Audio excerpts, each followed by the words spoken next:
आज भारत का space agency ISRO अंतरिक्ष में अपनी कामयाबी के झंडे गाड़ रहा है। इसरो ने रिसेंटली रोवर मिशन सफलतापूर्वक लॉन्च कर लिया है, लेकिन भारत की यहाँ तक की कामयाबी इतना आसान नहीं था। आइए पूरी कहानी को समझते हैं। 22 अक्टूबर साल 2008 को भारत के द्वारा चंद्रयान-1 को लॉन्च किया जाता है और चंद्रयान-1 एक ऐसी चीज़ की खोज करती है जिससे पूरी दुनिया में खलबली मच जाती है। चाँद की सतह पे पानी। भारत पहली बार इस बात का ठोस सबूत लेकर आता है कि चाँद पे पानी है, जो स्पेसिफिकली चाँद के साउथ पोल में मौजूद है। जिसके बाद पूरी दुनिया में चाँद को एक्सप्लोर करने का क्रेज जाग जाता है, जिससे अमेरिका और रूस के द्वारा रेगुलरली चाँद पे मिशन भेजे जा रहे हैं। भारत एक बार फिर से 6 सितंबर 2019 को चाँद को स्टडी करने के लिए चंद्रयान-2 लॉन्च करती है, लेकिन कुछ टेक्निकल इशू की वजह से ये मिशन फेल हो जाता है। भारत ने फिलहाल 14 जुलाई 2023 को चंद्रयान-3 मिशन लॉन्च किया है। इस मिशन को पूरा करने के लिए जो चंद्रयान-2 नहीं कर पाया। आइए इसके बारे में डिटेल से समझते हैं। भारत ने जो चंद्रयान-3 मिशन लॉन्च किया है उसे एक रोवर मिशन कहा जाता है। इसमें एक स्पेसक्राफ्ट होता है जो चाँद के ऑर्बिट में जाकर घूमता है और फिर उसका एक हिस्सा अलग होकर चाँद की सतह पर लैंड करता है, जिसे लैंडर कहा जाता है। इसका नाम विक्रम रखा गया है। इसमें एक रोवर होता है जो एक तरह का छोटा रोबोट है। इसमें पहिए लगे होते हैं ताकि ये लैंडर से निकलकर चाँद की सतह पे उतरने के बाद चाँद के एनवायरनमेंट को एनालाइज कर सके।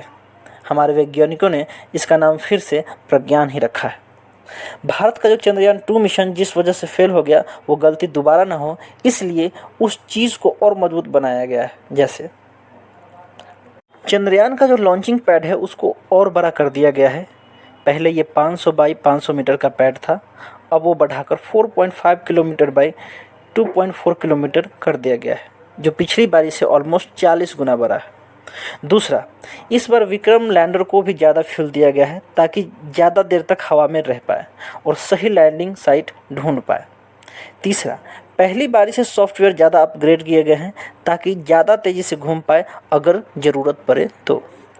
चौथा, इस बार विक्रम को लैंडिंग के लिए सिर्फ अपनी फ़ोटो पर डिपेंड नहीं रहना पड़ेगा, क्योंकि चंद्रयान-2 के मिशन के दौरान जो ऑर्बिटल था वो घूमकर आज भी तस्वीर भेज रहा है। विक्रम उसी की मदद से अपनी लैंडिंग साइट को डिसाइड करेगा।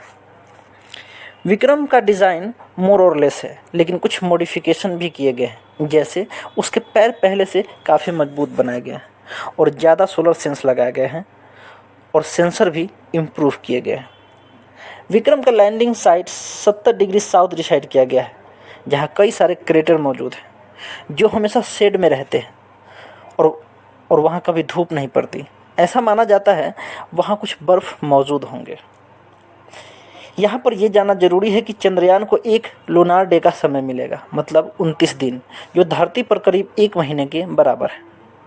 लेकिन जब विक्रम चाँद की सतह पे आएगा तो उसको सिर्फ 14 दिन का समय मिलेगा चाँद का इन्फॉर्मेशन लेने के लिए, क्योंकि चंद्रयान में जो इंस्ट्रूमेंट है वो लूनार नाइट के लिए नहीं बने हैं, क्योंकि चाँद पे जब रात होती है तब वहाँ का तापमान काफ़ी गिर जाता है, जो -232 डिग्री तक नीचे गिर सकता है। इसलिए इसरो के चीफ ने कहा था कि हम चाहते हैं कि चाँद पे लैंडिंग तब हो जब चाँद पे सूरज निकल रहा हो। अगर ऐसा नहीं हुआ तो 1 महीना और वेट करेंगे और सितंबर में लॉन्च करेंगे। अगर इंस्ट्रूमेंट की बात की जाए तो लैंडर का वजन 1724 किलोग्राम है और रोवर का वजन 26 किलो है। चंद्रयान-3 में टोटल 3 मॉड्यूल्स रखे गए हैं। लैंडर और रोवर के बारे में आप जान चुके हैं, लेकिन propulsion मॉड्यूल का मकसद है चंद्रयान को धरती के ऑर्बिट से बाहर निकालना और चाँद के ऑर्बिट में लाना। जब ये चाँद के 100 किलोमीटर के रेडियस में आएंगे तब उनको चाँद की सतह पे उतारा जाएगा। इसमें कोई ऑर्बिटल मॉड्यूल नहीं है। यहाँ चंद्रयान-2 का ही ऑर्बिटल मॉड्यूल यूज़ किया जाएगा, लेकिन propulsion मॉडल भी 3 से 6 महीने तक चाँद के अराउंड चक्कर लगाएगा और चाँद के ऑर्बिट में ही रहेगा और उसका भी इस्तेमाल कम्युनिकेशन के लिए किया जाएगा। इसका propulsion मॉड्यूल में एक इंस्ट्रूमेंट लगा है, स्पेक्ट्रोपोलरिमेट्री ऑफ हैबिटेबल प्लानेट अर्थ। इसका शॉर्ट फॉर्म शेप। ये छोटे छोटे एक्सोप्लैनेट की खोज करेगा। ऐसे ही प्रज्ञान रोवर में 2 इंस्ट्रूमेंट लगे हैं, लिप्स और एपेक्स। लिप्स का फुल फॉर्म है लेज़र इंड्यूस ब्रेकडाउन स्पेक्ट्रोस्कोप। ये चाँद की मिट्टी का केमिकल कंपोजिशन एनालाइज करेगा कि चाँद की मिट्टी में कौन कौन से मिनरल पाए जाते हैं। दूसरा APXS, इसका फुल फॉर्म है अल्ट्रा पार्टिकल एक्सरे स्पेक्ट्रोमीटर। ये चांद पर मौजूद पत्थरों के लिए वही करेगा। जब रोवर ये सब काम कर रहा होगा तब विक्रम उसकी तस्वीर लेता रहेगा। प्रज्ञान की तरह विक्रम लैंडर में भी इंस्ट्रूमेंट लगे हुए हैं, जिसमें पहला है रंभा। इसका full form radio autonomy of moon bounce hyper sensitive and atmosphere. ये लेज़र बीम के जरिए चांद पे मौजूद छोटे मोटे पत्थरों को पिघलाने की कोशिश करेगा और उससे जो गैस रिलीज होगी उसे एनालाइज करेगा। दूसरा है चेस्ट। इसका फुल फॉर्म है चंद्राज सरफेस थर्मोफिजिकल एक्सपेरिमेंट। ये थर्मल प्रॉपर्टीज मेजर करेगा मून के साउथ पोल में कितना तापमान है। तीसरा है इल्सा। इसका full form instrument for lunar seismic activity. ये दरअसल ये मेजर करेगा कि चांद पर कितने अर्थक्वेक आते हैं। दरअसल इसे अर्थक्वेक नहीं मून क्वेक कहा जाएगा। इससे हम चांद के क्रस्ट और मेंटल स्ट्रक्चर को भी समझ पाएंगे।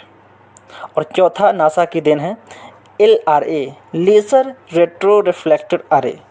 ये धरती के जरिए सिग्नल बाउंस करेगा। इससे साइंटिस्ट पता कर पाएंगे कि एक्चुअली में लैंडर कहाँ लैंड किया है और चांद की क्या रेंज है, क्योंकि 5 ऐसे और रेट्रो रिफ्लेक्टर चांद पर मौजूद है जो उससे एग्जैक्ट डिस्टेंस भी पता लग जाएगा।